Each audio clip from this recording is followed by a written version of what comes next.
Yusek Senator Panfilo Lacson also questioned the effectiveness of the government's flood control spending. Nabanggit niya po na 1.9 trillion pesos yung na-allocate from 2011 to 2025 under 3 presidents, and yet the result is uncontrolled flood. Your reaction po, ma'am? Hindi po makakaila kung ano po ang resulta na dahil sa baha, hindi ito makakaila. At maganda rin po na ito po ay nabanggit mismo ni Senator Lacson dahil ito'y nagpapatunay lamang na sa tinagal-tagal ng panahon ay may kakulangan sa mga flood control projects. At karamihan nga ay mga ghost projects, hindi lang sa panahon ngayon, kundi sa mga nakaraang administrasyon. At yan po ang pinupunan ngayon ng administrasyon.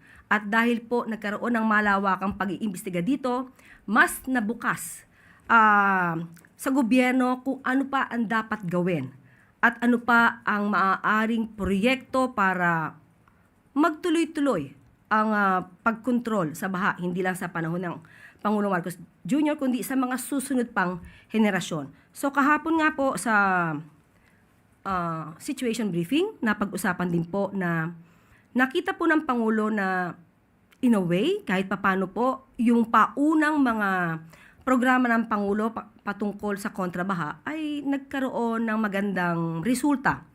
Dahil yung mga ibang binabaha sa Metro Manila, yes, bumabaha dahil sobrang lakas ng ulan at hindi ito mapipigil.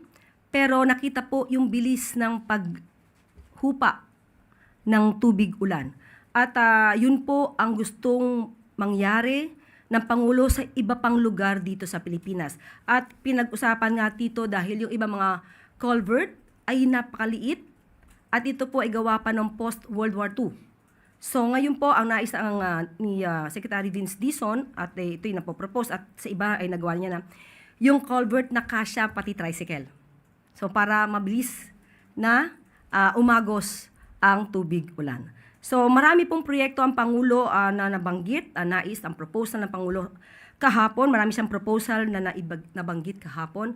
At maganda naman po ang mga response, especially ng MMDA dahil naghahanap nga po sila ng catchment para gawing rainwater cisterns at may mga napili na pong mga lugar. At mamaya ay hahanapin natin at hinihingi po ako mismo ng listahan itong 30 sites.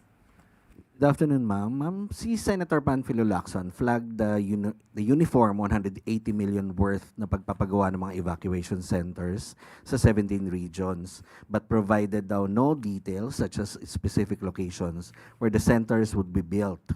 And he said, and I quote, it could become an election or campaign budget this early because 2027 will bring us closer to the 2028 elections. Now, the question, ma'am, is bakit po ba pare-parehong 180 million yung worth per region?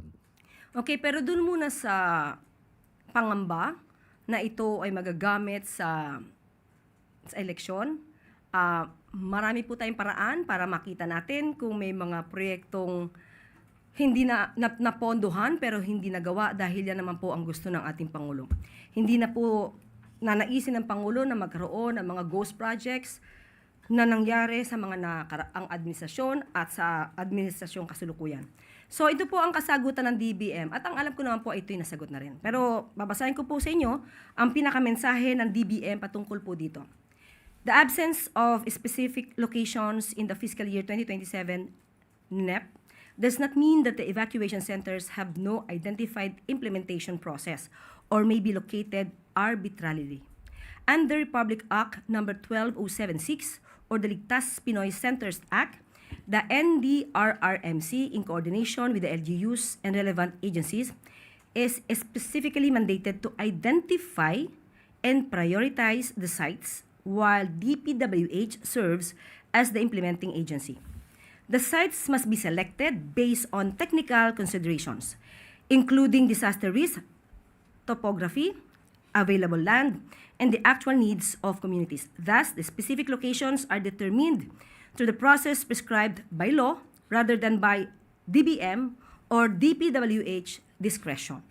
For fiscal year 2027, the proposed allocation covers 2 Ligtas Pinoy centers per region at 90 million pesos per center. based on the LPC 5-year implementation plan, inclusive of the site development and adjustments for unique site conditions. The site identification process is already underway.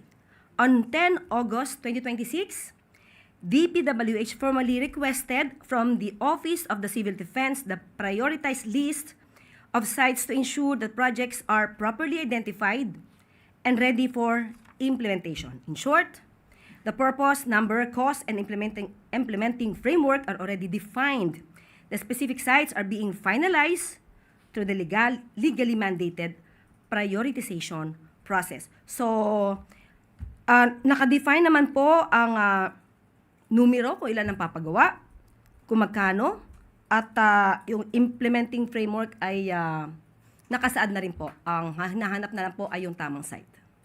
On another topic lang po, sa second quarter survey po ng Okta Research, tumaas po yung self-rated poverty from 35% noong March, naging 39% po nitong July. And nag-increase din po yung mga families na nakaranas ng gutom from 17% to 21%. Ano po yung nakikita dito ng palasyo na pangunahing dahilan ng pagtaas? And masasabi po ba natin na indicator po ito, Yusek, ng hindi nagiging epektibo or hindi po nakakaabot sa mga pamilya yung poverty alleviation programs po ng administrasyon? Aalamin po natin kung saan po nanggagaling ang mga areas na maaaring nagsasabi na hindi sila nakakaranas sila ng kagutuman dahil itong araw, last week or just this week, ay naging panauhin natin, Lunes, ay naging panauhin natin ang DSWD at ang SWS, kung saan mismo sila ang nag-report na yung walang gutom program ng DSWD, ng Pangulo, ay nagkaroon ng improvement doon sa mga beneficiaries. So, kaya aalamin natin dito dahil tuloy-tuloy po ang programa ng DSWD para maibsan nga po ang kagutuman ng ating mga kababayan.